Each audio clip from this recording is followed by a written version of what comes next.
from seeing Christopher Nolan's Dunkirk, which is kind of disappointing. It's one of those films that is on its way to greatness but isn't actually great. Has many bits which are absolutely wonderful but doesn't really coalesce into something. You feel if it just had a bit more nerve and stuck with it, then it becomes something really astounding and one for the ages, but it isn't quite.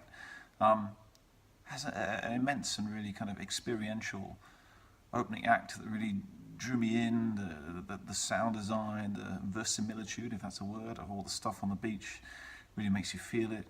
Genuinely terrifying. The fact that if anything is CGI, you really can't tell. It looks like it's real boats, it's real planes, it's been shot in real locations. The fact they don't take time to set up or to give you kind of naff backstory of all the characters, all that feels, really interesting. The fact you follow this central guy who you don't know anything about, so it's like you are him and he walks onto the beach and it's all in front of you. That feels really exciting.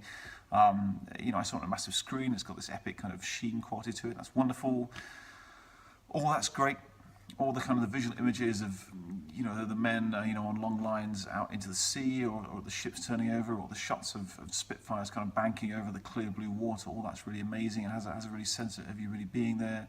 It made me feel actually afraid. It made me feel actually incredibly tense. The first half an hour, I was thinking like, wow, if it stays with this, then without resorting to kind of Saving Private Ryan, limbs flowing everywhere kind of horror, it still feels almost unwatchable just through sheer tension. That sense that, they're desperately trying to get onto a boat, but if they do, that boat might sink, and then they might end up back there, and all those kind of things, and thinking about the real guys who are trapped in that, in that situation. And it takes time to not set them up as heroes. So actually, the guys who are trying to get onto the boat are, try and doing it, no spoilers, but try and do it, by sort of cheating, and then you get quite a lot of that as it goes. No one's really, or at least most of the characters aren't heroes. That feels like it's really trying to give you something which dispels the myth.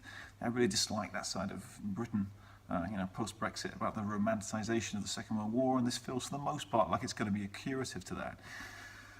But then it does start to fall with some of the wartime cliches. You do have a bit where Kenneth Branagh sort of like turns and sees some ships and literally goes teary-eyed, and you do get, Mark Rylance' character being sort of unnecessarily heroic, and Tom Hardy, who I really like, and all his stuff in the Spitfire is really good. He's kind of an astoundingly successful, heroic Spitfire, fighter pilot hero, which is great because Hardy's great and he's very sexy and all that stuff, but nonetheless, that starts to feel like a cliche.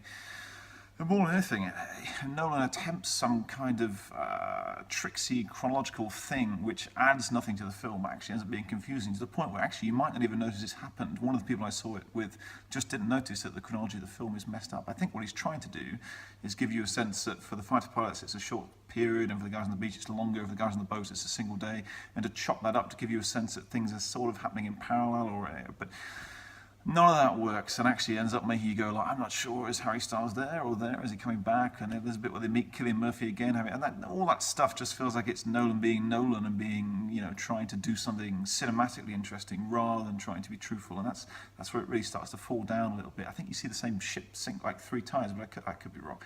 And that stuff is distracting and needless. But, for the most part, it's extraordinarily cinematic. It has an incredible, literally visceral feeling to it. Like you're there, it is terrifying. And I must admit, I cracked and cried at the end. Again, no spoilers, but the last couple of minutes, even though it's fairly obvious, it's done quite unsentimentally. And it did make me weep, for the thought of it and the people who were involved. So, an extraordinary film to see on the big screen. But like all Nolan stuff, it's always like he makes like 75, 80% of a brilliant film, but you always get like, the last act of The Dark Knight, or you get like the silly sentimental stuff in Interstellar, or you get like, all the stuff with the evil water evaporating machine in Batman Begins, or, what else has he made? Or, The Dark Knight Rises, you get him like, breaking his back twice and doing some exercises twice or something like that, So there's always something with Nolan, isn't there? But this is maybe, it's a purely cinematic spectacle, and there's something visceral. It's incredible. A must-see, a brilliant film, no doubt. It's just a shame it doesn't quite have the guts to go all the way and be something even purer and simpler, and to fully resist the sentimentality of the British glory. But nevertheless, incredible film, and definitely one to see.